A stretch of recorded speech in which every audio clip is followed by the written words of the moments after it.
Okay, well, I figured while we were on the way home, I could talk with you like you're a passenger in my car. So I won't be making eye contact, so I put on my sunglasses. And I have old lady eyes that don't like the sun. So, why don't college professors give out 100s like high school teachers do? Or like you might remember from high school if it's been a while since you've been there. So I get asked that question quite a bit, and I wanted to go ahead and answer it for you so that you'd have an answer. Sometimes in high school, you have a lot more grades in a semester or in a year than you do in college. Your assignments in college tend to be more meaningful, and they're to meet specific learning goals. A lot of your work in high school classes, I would not say it's busy work, but it's graded for completion. So there tend to be more opportunities, right, for you to get a 100 because you have a lot more assignments. Now you add to that the fact that high schools are usually divided up into different learning tracks. And so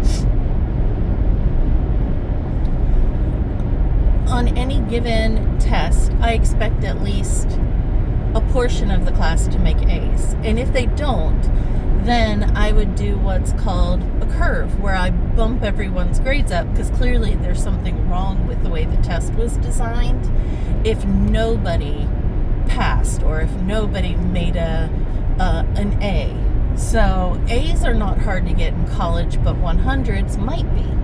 Because in order to get a 100, what you have to do is you have to complete an assignment perfectly. And I mean, not just because a 100 means you have literally completely analyzed this problem. So not only do you have to have in the assignment all of the things I asked for,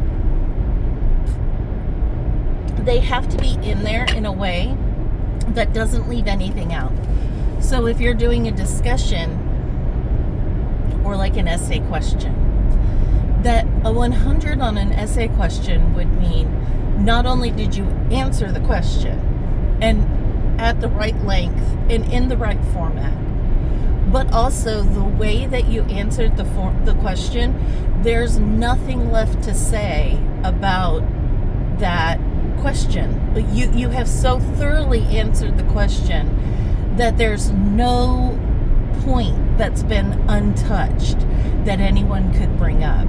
So that's how you get 100s in college, because your grades are so much fewer, in a semester, and they're supposed to be very meaningful. So I'm grading a lot of your assignments specifically for seeing some of the critical thinking and responsibility and the communication, information and theories that we're learning. So all of that would have to show up for you to get a 100. Does that make sense? Because I asked this question when I was in college, and the professor I asked told me that I think some version of that if God himself came down to earth, he might not get a 100 from my professor. Now, I am nowhere near that harsh, but for you to get a 100 from me, not only do you have to fulfill all the items of the rubric, but there has to be nothing left to say that is being left unsaid about this subject. So I hope that clears it up a little bit for you.